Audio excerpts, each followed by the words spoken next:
Good evening. We'll start by generating our motivation. So we still have our precious human life, which it's hard to create the cause for. And we can see that there aren't very many precious human lives, so it's really hard to attain this kind of rebirth with all the facilities and conducive circumstances for practicing the Dharma. And our life goes very quickly, moment by moment. This body is degenerating moment by moment. We are approaching death. And so while we are still alive, it's very important to make good use of our life. Because at the time of death, we can't press a rewind button and live it again. So if we spend some time examining what is valuable to do in our life, it becomes apparent that generating the two bodhicittas is very important. The conventional bodhicitta that seeks enlightenment for the benefit of all beings, the ultimate bodhicitta that realizes reality as it is. And so let's develop that intention to attain full enlightenment through generating the two bodhicittas. And even if we don't attain enlightenment this lifetime, let's know that still our life is very, very valuable because we're going in that direction. So with a heart that cares about others and about their wallowing in cyclic existence, then let's generate that bodhicitta before we begin this evening.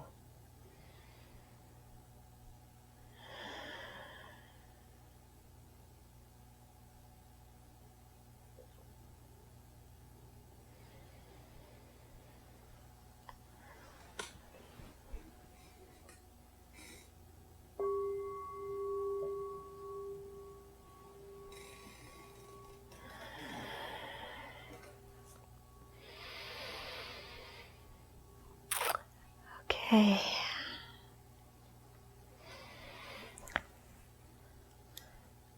So did you meditate on the rarity of attaining the precious human life? Yes. Is it easy to obtain? Have you created many causes to have another one? Some, but enough so that you can rest assured when you die? And when we look at the world population, are there many beings with precious human lives? Not so many. It's really hard to have all those conditions. Because somebody could be so close, and then just you miss one condition, and the whole opportunity's shot. It's like that turtle coming up once every 100 years, and the yolk's floating all over the ocean. And so close, just hits the edge of the yolk with his nose, and then goes down to the bottom of the ocean again. So, it's really quite difficult.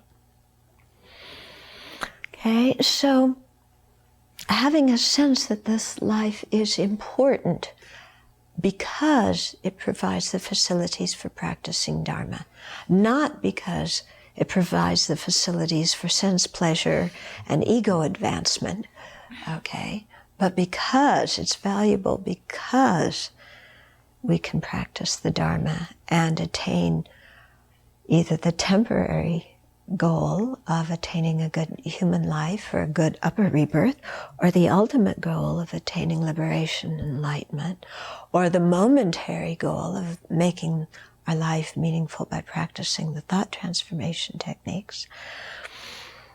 seeing that it's valuable in that way, then we get really energized and we want to practice. Okay. And then after that, the Buddha reminds us, yeah, that's great. You're energized and you want to practice. But we definitely have this manana mentality, don't we? It's like, I'm kind of busy, so I'll do my practice later. I want to enjoy some time with my friends and my family, and my worldly work is so meaningful, and people will think I'm strange if I'm really extremist and practice Dharma very assiduously. So we get all these kinds of fears coming in the mind. They're all very clearly written out in the Book of Excuses. Yeah. So, so after that, the Buddha reminds us, well, this life isn't going to last so long. So the mind that thinks I can practice later, yeah, or even the mind that says I don't need to practice because I'm not going to die. Yeah. I'll always have this rebirth. I'm not going to die. And it's kind of bearable, okay, I have some headaches, but, it's bearable. So that's what we say usually when we're young and healthy, not when we're suffering. So we're not realizing at that time that death is definite. Or we have the mind that says, I'll practice later. And that's when we realize that the time of death is not definite. And then the mind that is just kind of lazy and doesn't really practice very purely, that kind of mixes worldly concerns in with our Dharma practice. Like, if I practice, I'll have a good reputation and people give me things, or I'll get to sit in the front row, or I'll get to wear different clothes and I'll have a Tibetan name, or, there are all sorts of worldly things that come in. I'll have an exotic life. Yeah.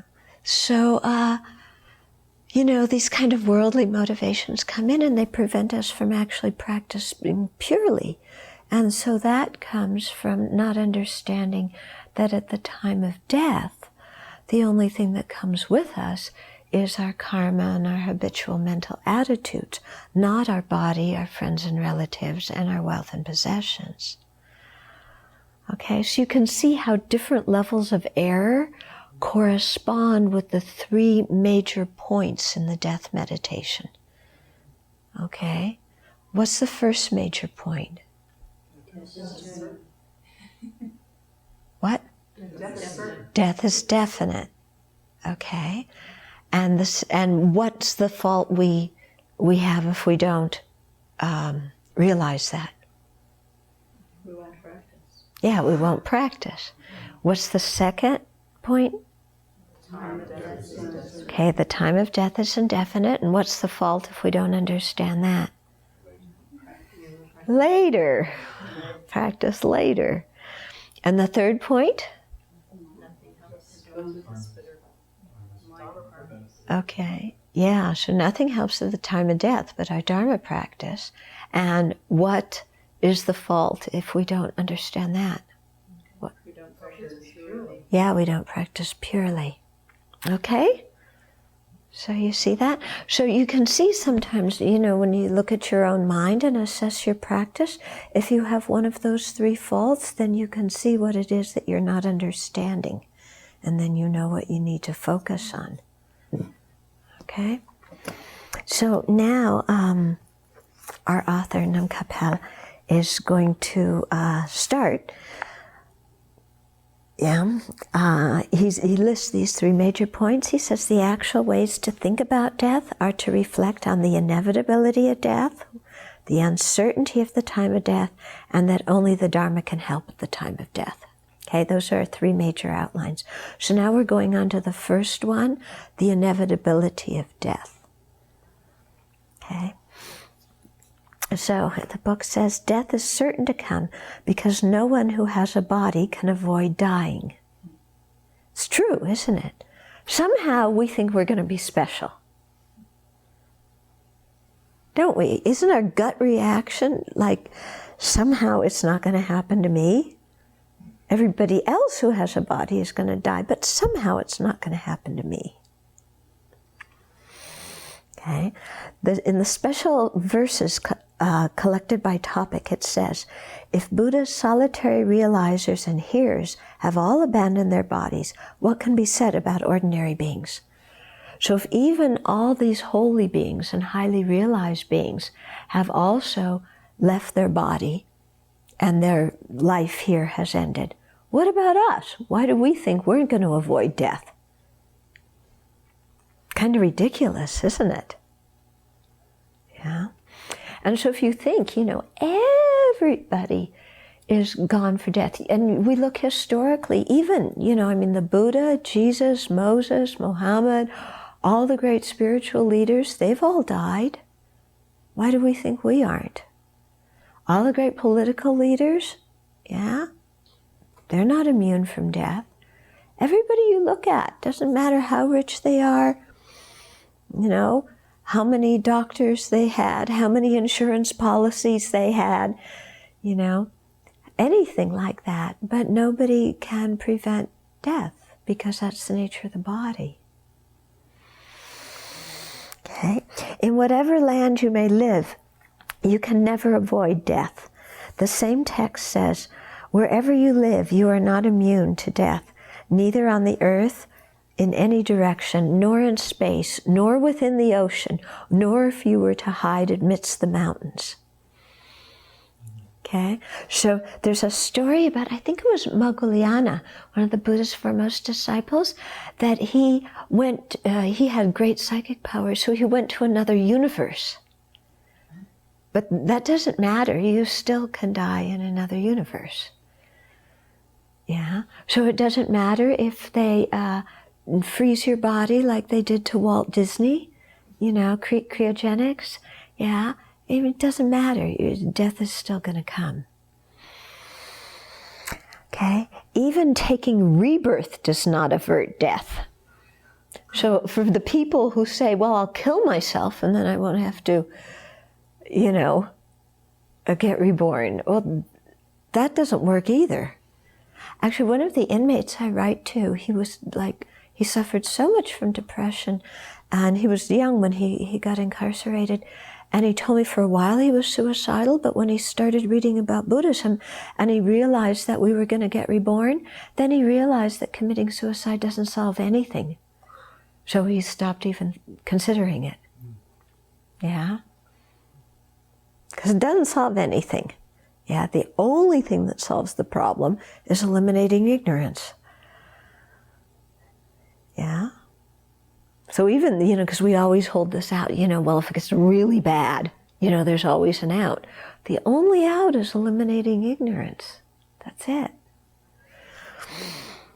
Okay? The same text says, the wise have understood that those of the past and those who are yet to come have given up this body and are subject to destruction. Therefore, abide in the Dharma and practice with determination. So because we're going to die, it's very important that we keep our mind in the Dharma and we practice very diligently. Because the thing is that every moment that goes by, we don't have that moment to live again. Yeah? So every moment that goes by, we are that much closer to death. That much of our life is gone. If we didn't use it to practice, there's no way to get it back. So the Sutra of Advice for a King says, suppose 4 great mountains in the 4 directions, solid, stable, essential, uncrumbled, uncracked, unblemished, very hard, extremely dense, and touching the sky were to be overturned. The grass, forest, tree trunks, branches, all the leaves, all the living beings and creatures would be crushed into the smallest particles. This would not easily be avoided by escaping quickly or with strength, nor by wealth, substances, mantra, or medicine. So a great calamity like that, the usual things people take refuge in, wealth, magical substances, mantras, or medicine, paying somebody a little tip, Yeah. None of it works. Okay. O great king, likewise, the four great fears cannot easily be avoided by escaping quickly or with strength, nor by substances, mantra, or medicine. What are these four? Old age, sickness, death, and decline. O great king, old age comes with the destruction of youth. We all think that we're still young, don't we? Yeah? No matter how old we are, we still feel very young, and the definition of old changes every year. Yeah, have you noticed that? Yeah? So we say old age comes with the destruction of youth. Well, I'm still young, so I don't have to face old age. And we're, still going to be young at 80 or 90 or whatever if we live that long. Okay. So that's just our fantasy. Okay, sickness with the destruction of health. So we lose our health with sickness. And somehow we feel impermeable to illness too, don't we? A few little aches and pains here and there, but, cancer, kidney disease, AIDS, pancreatitis, kidney stones, all that other stuff, that happens to other people. Yeah, doesn't happen to me. So all these diseases, that we hear about, we somehow feel like we're immune from all of them. And there's so many different diseases too. It's quite amazing, just the number of diseases there are and the number of things that can go wrong with this body, that you never anticipate, never. Decline comes with the destruction of your fortune. Well, Americans know that the last month, don't we? Decline comes, you have all this wealth and fortune, you think you're going to have so much, and then it's not there. Yeah? Or we think we have a very strong reputation and we're never going to lose it, and then one small thing happens, and then people just trash us and our reputation's gone. Yeah? Or we have relationships and the other person's pledged never to abandon us, and they die. There's all these things of decline that happen that, we can't control. So the I inside that feels like it should be able to control everything actually can't. But we still feel like we can, don't we? It's just amazing. And death comes with the destruction of life. Okay, so the life force ends, and that's death. Yeah, and it happens to everybody, and there's nothing you can do, because we start going towards death from the very moment we're conceived in our mother's womb. Okay. They cannot easily, these four fears, they cannot easily be avoided by escaping quickly, or with strength, nor with wealth, substance, mantras, or medicine. Yeah? So sometimes we think, the great athletes, they're in such good shape, they're going to live long. No. Yeah. Or the big politicians, they're very well connected, they'll live long. No. Or the very rich people, they can fly and get the surgery and the best doctors in the universe, and they'll live long. No. Okay. So it's very interesting to make examples from our life of people that we know who have died, how old they were when they died, and what they died from. And I tend to do this, every time I do a retreat. And of course, the list, gets longer each year because more people I know have died each year. But it's just amazing to write down, who you know or have heard of, a sister or brother of a friend of yours or whatever, who has died. And, you know, it's just, and how old they were. Okay, then the point that nobody is immune from death, that's the first sub-point in the main point that death is inevitable. The second sub-point of death is inevitable says, secondly, reflect that as you cannot increase your lifespan, it constantly declines, so death is inevitable. Not only is your lifespan brief, but it decreases continually as years are exhausted by the passing of months, months by the passing of days, and days by the passing of nights. Okay? Do you ever have a feeling when you wake up in the morning? I have this feeling so often, because every morning I wake up and I generate my motivation, not to harm, to be a benefit, and to hold the bodhicitta. And it feels like I'm doing that so often, and that one day just follows another day very, very, very quickly. Yeah? Do you ever have that feeling that it's just like, I mean, in one way each day seems long, but every morning it seems like you just got up, and another day in our life is gone. Yeah? And so with each moment that passes, we're approaching death. No, because we have a certain amount of karmic energy that keeps us alive. When that karma is exhausted, the lifespan ends. Or if another karma, an untimely karma, a very strong karma ripens, then there's untimely death. So our karmic lifespan may still have more, but there's an accident or a big calamity or a sudden illness or something, and we die very quickly, unexpectedly, because of the ripening of another karma. So, every moment that is passing, we're going towards the time of death. Okay, as Shantideva says in a guide to the Bodhisattva's way of life, life is always slipping by and can never be increased. Why will death not come to one like me?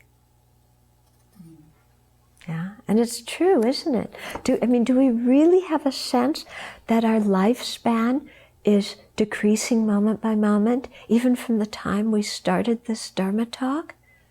That our lifespan is over, that time, that 22 minutes is over and gone, and we can't relive it? Yeah, we don't really have that sense, do we? We feel like we have so much time, but, with each passing moment, death is approaching. This should be contemplated by means of examples. Special verses collected by topic says, and here are some examples, just as weaving yarn stretched back and forth across a loom finally runs out, so too does every person's life. Yeah, you have the little card with the yarn on it, and it goes back and forth, it's going to run out. Just as every step of one condemned brings him ever closer to the executioner, so too is it with every person's life. Yeah? So you think of somebody on death row, or we even think of cattle or chickens. Sometimes we drive by on the highway and we see animals in the back of a truck being taken to the butcher. Yeah? And so with each moment that passes, they're getting closer to the butcher. And yet somehow we feel like we're not getting closer to death. It's so stupid, isn't it? Because in actual fact, with each moment we are. Just as the flow of a waterfall can never be reversed, so a person's life runs on without increase and beyond recall. So in a waterfall, the water just comes over and keeps going. It never stops. The water's in constant motion, and so too is our lifespan, moment by moment, flowing, flowing, flowing, approaching death. Hard to find and yet so brief, and giving rise to so much pain. Lives are quickly destroyed like the writing on a stick of water. The writing of a stick on water. When you write with a stick on water, it doesn't take much energy, does it? You know? And so, this goes, so hard to find and yet so brief. Yeah, if you write on water with a stick, hard to find it, very brief. Okay, so this lifespan goes by like that too. And, you know, when you get into thinking, oh, but, you know, I have a long life, then think of, you know, that we've had lives since beginningless time. You know, we tend to think maybe 70, 80 years is a long life, but we've been born since beginningless time. And all those previous lives, day by day, they've all ceased. Can we remember any of them? Can we call any of them back?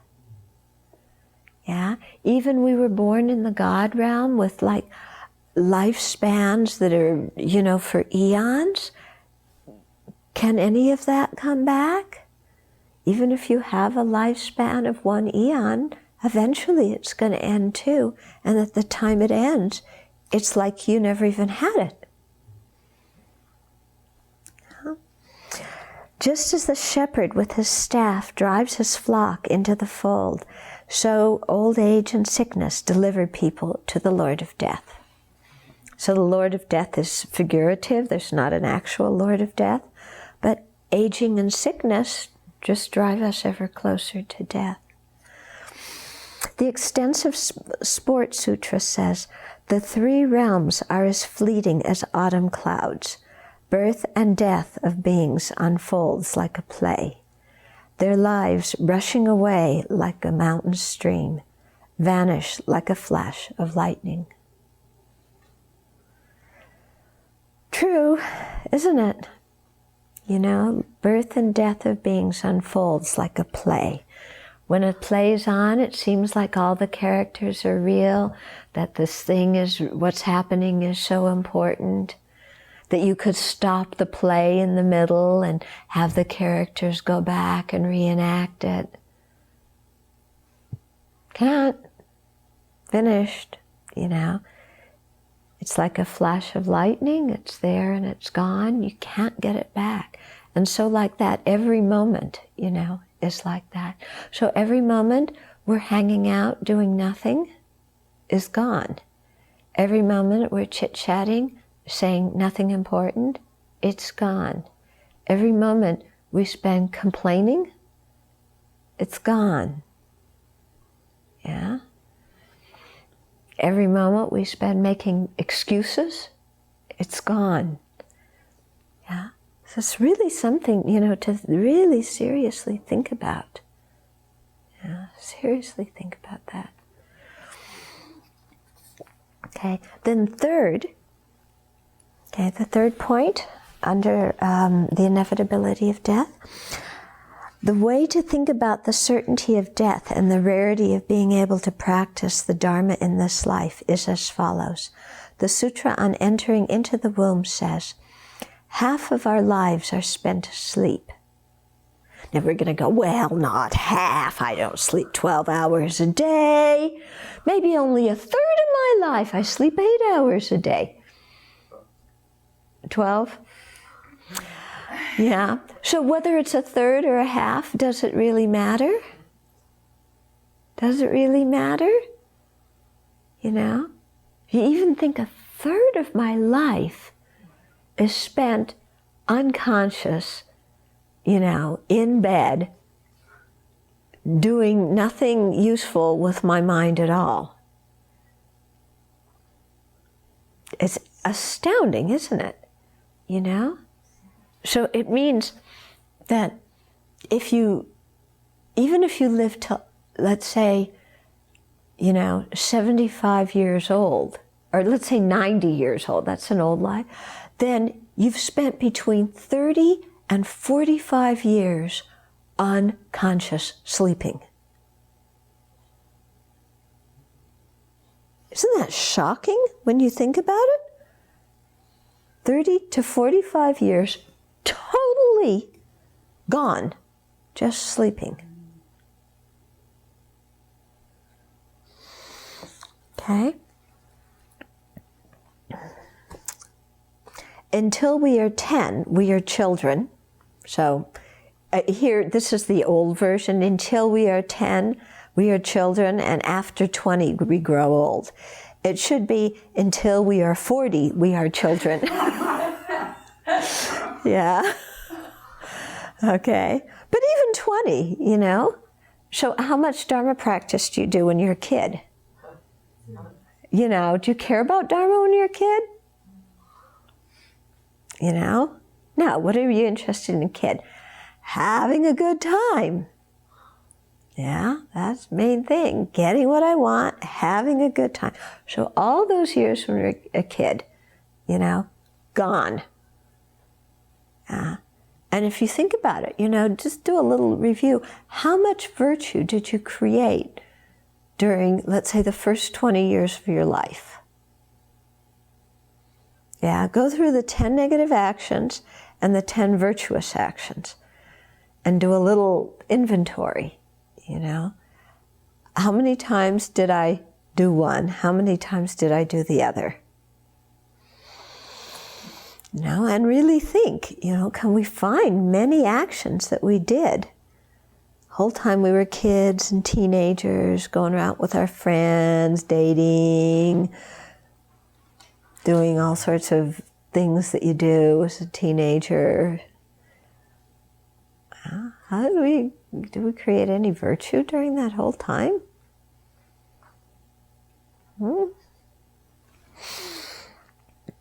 Then there are hundreds of other obstructions. So even, you know, when you're an adult, okay, so childhood is mostly wasted because kids, you know, aren't interested in Dharma at all, generally. Yeah. Then adults, yeah, there's hundreds of other obstructions, aren't there? Because, you know, then you start your own family. So then you have to have a career to support your family. And then you got to raise your kids. And then you have to, you know, maintain your relationship with your spouse. Then you have to have a social life. And then you have different obligations to your family and your partner's family. And, you know, you have to go to PTA meetings and you have to, you know, work overtime because that's how you get the money so that your kids can go to therapists because they feel unloved because you're never around. And, you know, it goes on and on and on like this, doesn't it? Okay? And, you know, the time is used up. Because we always think, you know, most of us met Dharma when we were adults. Yeah. Oh, I can practice Dharma. And then you look, and in your regular life, how much time do you set aside for Dharma? Yeah? And even here at the Abbey, where we have such incredible conditions, how many hours of a day do we really keep our mind in the Dharma? You know, and how many hours in the day are we sitting going, oh, those rocks that we shoveled today were so heavy, you know. Venerable joyous effort made me carry so many rocks. Like a prison camp, you know. We were actually looking at it very differently. It's human life. Well, I didn't hear everybody jumping for joy as they were shoveling the rocks today. I tried to jump, but they were so heavy I couldn't get up. Yeah, you couldn't. So, you know, we even look how much time we have and how much time do we really put it in the Dharma and have a good motivation. Okay? So there's so many hundreds of other obstructions, misery, lamentation, suffering, depression, even quarreling, and various physical ailments which limit our opportunity to practice. Yeah? It's totally amazing. You know, I'm tempted to say if I had $1 for every time somebody registered for a retreat and couldn't come, we would be able to fund Gautami House. Yeah. Because Because so many people, you know, you have a really good intention, you sign up for a retreat, then can't come. Something happens, either in your circumstances, in your mind. We see it so much here at the Abbey, don't we? People sign up, I'm definitely going to come for the retreat, I'm definitely coming to the Abbey. How many people never make it? You know, something comes up in their life. Either, you know, something major or something in their mind comes up and the resistance factor comes in and, you know, can't come. Okay? So it happens so often, you know, you plan to go to even a Dharma teaching in the city, can't make it. Yeah? How many people maybe even plan to listen tonight to the teachings and aren't doing it? You know? Because we have all these obstacles that come up. Yeah? So there's not really so much time. Geshe Chekowa said, out of 60 years, if you take away the time spent on livelihood and sickness, there is barely 5 years directed towards the Dharma. Okay? Because normally you spend a long time on livelihood, don't we? Yeah, people nowadays, okay, a third of your life sleeping, third to half of your life sleeping, and then 8 to 12 hours working. So a third or to a half of your life working. Yeah. Then you have commuting, then you have shopping for groceries, eating, showering.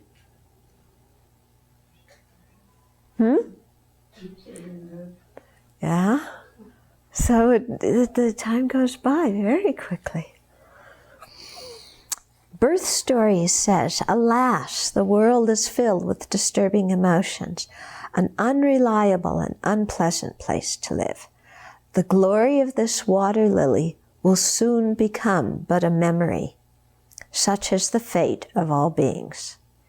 It is surprising that people still do not feel afraid, even though all roads are blocked by the Lord of Death. They are thoughtlessly lost in enjoyment. The destructive enemies, disease, old age, and death, are powerful and unavoidable. When they are certainly heading for danger in future lives, how can the wise enjoy any happiness? Yeah. So I find it very potent when it says all roads are blocked by the Lord of Death. So whatever you do in your life, you're always going to come to death at the end of it, you know. There's no choice you can make where you're not going to do that. Okay. Yeah. And that all the happiness that we have now becomes a memory. Okay. Like the water lily of this life is compared to a water lily, then it's beautiful now. It becomes like a memory, doesn't it? It fades and it's gone. And so we feel that our life is so permanent and so important, you know, but in 100 years, all of us are going to be gone. 100 years isn't so long. Yeah, women haven't even had the power to vote in this country for 100 years. You know, 100 of years is not so long. We're all going to be gone. Yeah. And so then we think, but my memory will live on. Yeah? Is it? Memory's going to live on? Are other people going to spend their whole lives thinking about us? Yeah? Or you say, I have a child. My child will live on, so part of me will live on. Are you and your child the same being? Ooh. Or you say, my name will live on. Yeah? Like we have the deed for the property, so we know the names of the previous owners. Does that help them? They're, you know, most of them are in their next lives. Yeah? Our name lives on. And in a couple of 100 years, is that name even going to be there? And 200 years is not very long when you consider infinite lifetimes. I mean, it's like we've been so famous in previous lives. And has any of Have any of the names that we had in our previous lives lived afterwards? You know, maybe if you were Napoleon, but you don't even know you're Napoleon now to say my name lived on. Yeah. So it's gone, you know. And what's a name? Who cares about our name? And we think, well, they'll write a biography about me. Yeah. So somebody's going to spend their whole life studying my life. Yeah? Do I really want somebody to do that? Do I want to be born and be so interested in this life that I spend my future life studying this life and writing a book about this life, and then being famous in my future life for writing a book about this life, and then dying from that life, and then being born again and studying the previous life then, who was the great author who wrote the book about this life? Yeah, nightmare, isn't it? Yeah. I remember when I was traveling through China some years ago, we were in this just village, you know, and we stopped at a little place to get tea, you know, and it was dirt floor, and they had, you know, pictures on the side of the wall. So there were pictures of the Gang of Four. Even this was after the time when the Gang of Four was disgraced, but there were pictures of them there. And I was with two of my Chinese friends, and they said, you know, they made the comment that here are these people's pictures who they're still all around China, but all these four people are probably all in the hell realm right now. Yeah. So what good does it do? Your picture's plastered all the way around. People write about you in history books, but you're in the hell realm. Yeah? Because you think of some of these very famous, you know, political leaders, how many people's deaths do they have karma for on their mind stream? Now, it's not going to bring a good life. And so their pictures may be there, you know, plastered across the wall so that somebody walks in the room. Like, remember we were in Missoula a couple of weeks ago? And in the room there were it was the Chamber of Commerce. And so what was it? All the directors of the Missoula Chamber of Commerce. Their pictures were all on the walls. How many? 1940s. Yeah. From 1900s if you went in the other room. From 1900s, okay? Way back, like Yeah. 1910, Really old. all the rooms were like that. Filled with the pictures of all those people. And we come in there and look at the pictures, and what does it do for you? Laugh at their mustache. Yeah, you laugh at their mustache. Does it do anything? You know? All those people who have been director and they've died, even the pictures are all hanging up there in the Missoula Chamber of Commerce. Does it help them in their future life? No. No. So when it says here, you know, how can the wise enjoy happiness? What it means is, you know, when everything we're doing is so transitory and disintegrating moment by moment, how can we just kind of sit back and enjoy worldly pleasure that itself is disintegrating moment by moment, you know? And think that at our life we're going to have something to show for it. Yeah? We'll have a scrapbook, yeah, and a photo album. And who in the world is going to look at it? Well, my grandchildren will look at my photo album. Yeah? Is that going to make you happy when you're reborn in another life, having wasted this life making the photo album? That knowing that your grandchildren are going to look at your photo album? As if they have lots of time to do that? They're too busy on Facebook. Facebook.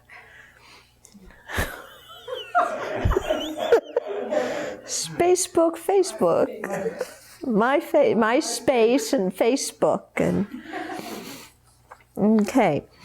The letter to the king, Kanika, says, "The Lord of death is merciless. He kills a skillful person for no purpose.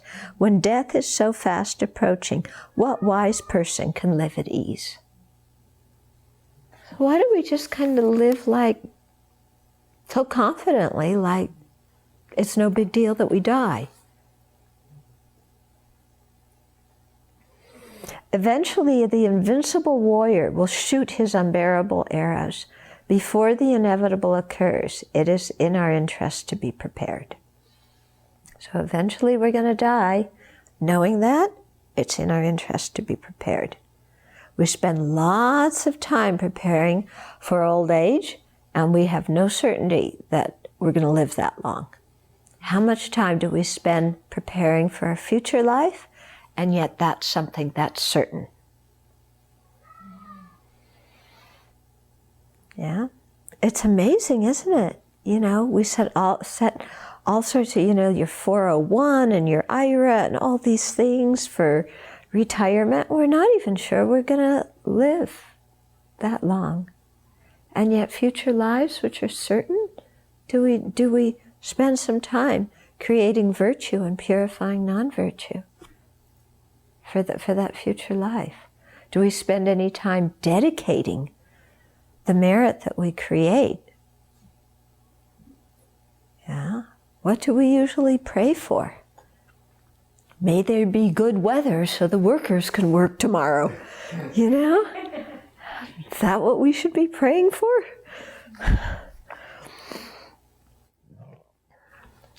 Okay, then the second major point is the uncertainty of the time of death. Okay? So, the contemplation of the uncertainty of the time of death is also divided into three. So the first point, firstly, consider that the lifespan of the people of this world is uncertain, whereas the lifespan of the beings in the northern world is definite. In some other worlds, too, the lifespan is uncertain, but in most of them, it is definite. Yet, that of the beings of this southern world is extremely uncertain. Treasury of Knowledge says, ultimately, the lifespan of this world is uncertain, whether the average age is 10 or immeasurable.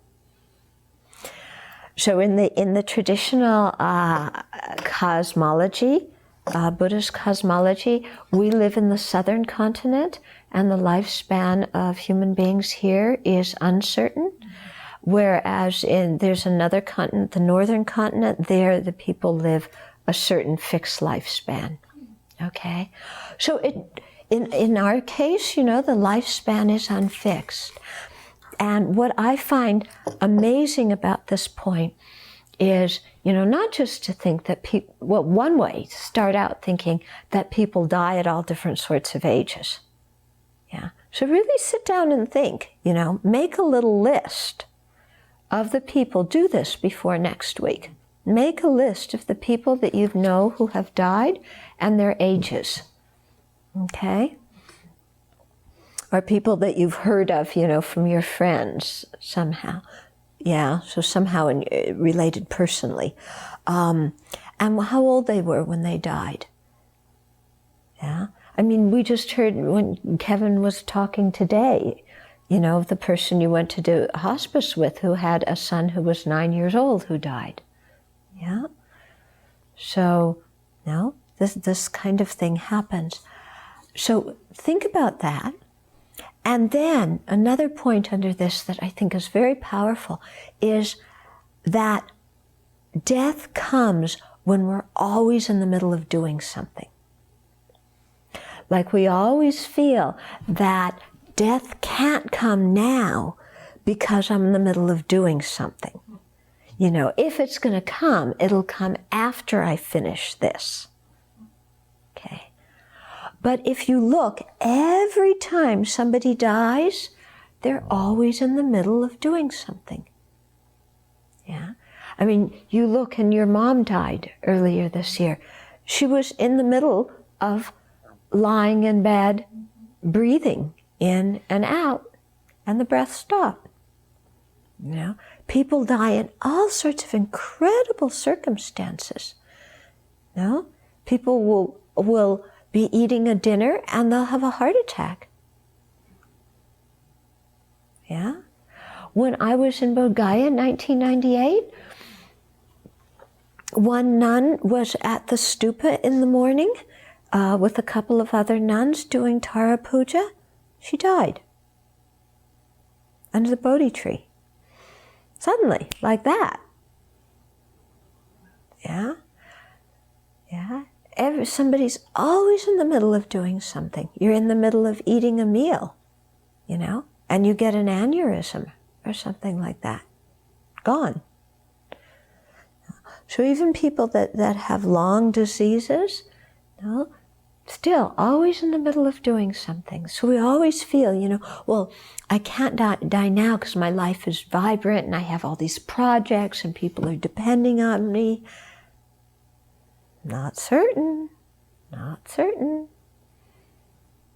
Yeah? So very interesting to think about. When I first learned the Dharma, one of my friends was telling the story of her sister who was learning belly dancing. And this was in the days when they had records, you know. So her sister was practicing her belly dancing in one room, and her husband was in the other room. And the sister was young, in her 20s, and she, the husband heard the record got to the end, and it just kept scratching, scratching, scratching, scratching. And he went in the room, and she was crumbled on the floor dead. I can't remember what she died of, but she was completely healthy before that. You know, in the middle of practicing her belly dancing, like that. Yeah. Or last week there was this incredible plane accident in Mexico. One of the ministers was in this plane that crash landed in the middle of Reforma, which is the main boulevard in Mexico City. And 12 people, I think, in the plane died. You know, they were all in the middle of going somewhere. Somebody was a government minister. Oh, it's just amazing, the circumstances. People set out to go to work. They have a car accident. They don't reach work. They set out to go on a holiday. Yeah, have some kind of accident. Don't come back home. Yeah, set out to have a good time with their friends. Something happens, don't make it back. Yeah, again and again we hear all sorts of amazing stories, don't we? You know, which are so amazing that we think, oh, that could never happen to me. It could never happen to anybody I know. But it does, you know, and it can. Okay, so I find that very powerful to really think, you know, death comes even when you're in the middle of doing something, and you're always in the middle of doing something. Yeah, and you can't say when death is coming, excuse me, I want to finish what I'm doing. Yeah, you know, we're in the middle of building a monastic residence. I can't die yet. You know, Lord of Death, please come back. Yeah, you can't do. When it's time to die, there's no choice. We're gone.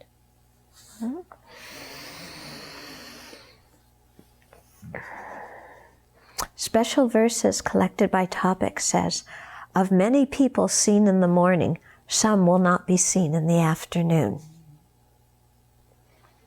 People who were alive this morning were gone by the afternoon, finished. Out of the many seen in the afternoon, some will not be seen the next morning.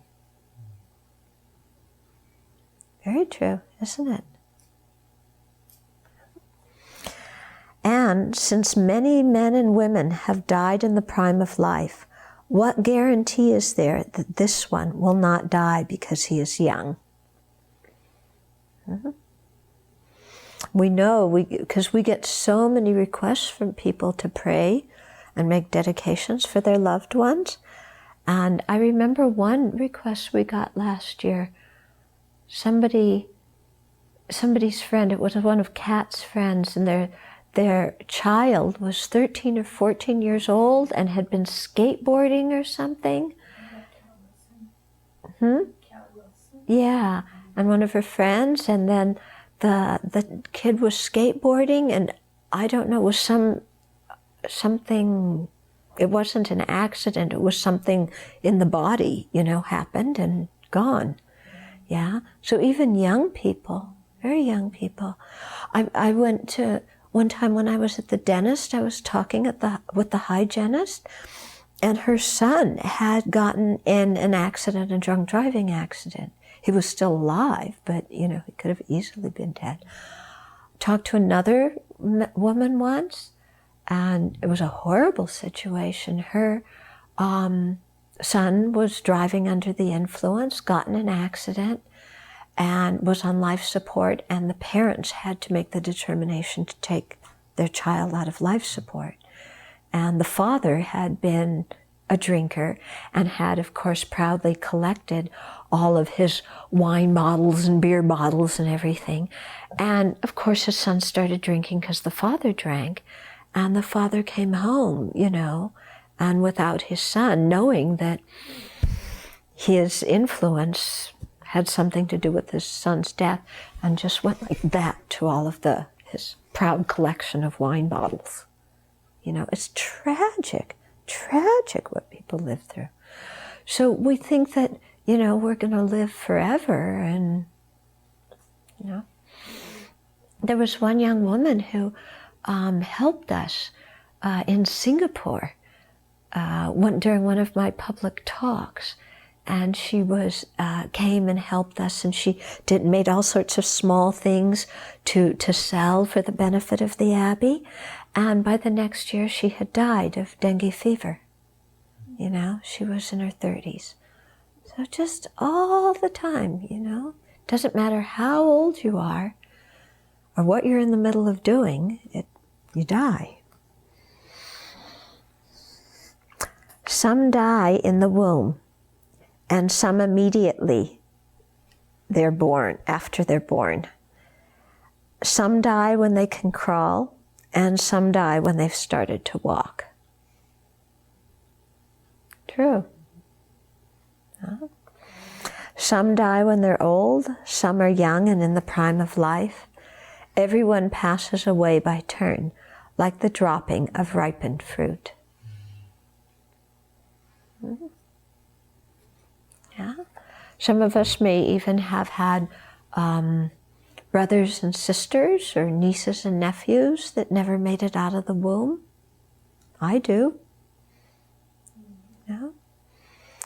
So, you think it doesn't matter how old you are, that death can happen at any time. Secondly, consider how many factors lead to death while the conditions for life are few. Okay, because we always feel, the conditions for living are many and it's easy to stay alive. But if you think about it, it's actually very hard to stay alive. You have to make so much effort to stay alive, whereas you don't have to make any effort to die at all. I mean, if you think of how many of our daily activities we have to exert effort in to stay alive, we have to eat, then there's the whole thing of gathering food, which means to gather money or support, or whatever, and grow food. Then you have to protect the body, because if it gets too cold, it dies. If it gets too hot, it dies. Yeah. So you have to have clothes, then you have to have shelter, then the body gets sick, then you have to have medicine. Now, this afternoon we were all out carrying rocks, making the driveway. Why? To protect this body, because otherwise you walk in the driveway and you could slip. When it ices over, it becomes very dangerous, you slip. So we have to exert so much effort to keep this body alive and keep it safe. Whereas if we did nothing, the natural course of the body, it would just die of starvation and dehydration. Yeah? So if you think about it, You know, so much time and energy goes to keeping this body alive. Yeah? So this feeling that we have that it's easy to stay alive, it's not a very accurate feeling, is it? It's actually quite strenuous to stay alive. Okay, we'll continue with the second point next time. Yeah? So there's a lot to think about in what we just talked about.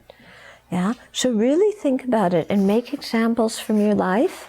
And I remember when I was first learning the death meditation, I was, in the early years, I was living in Dharamsala, and there was a person there who had a 3-year-old son.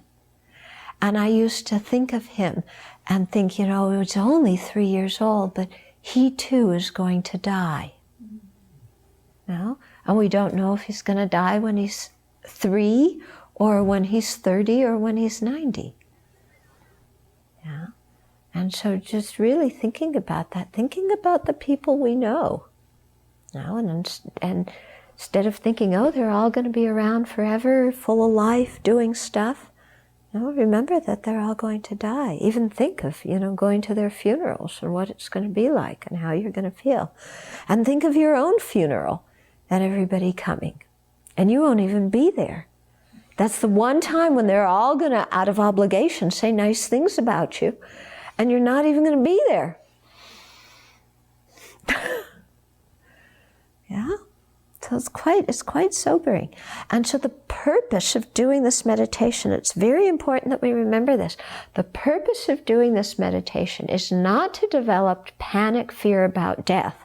The purpose of doing this meditation is to make us see that Dharma practice is extremely valuable, and our life has great meaning in that we can practice the Dharma, and therefore we should practice the Dharma. We should practice it now, and we should practice it purely so as to take the best advantage of our present situation.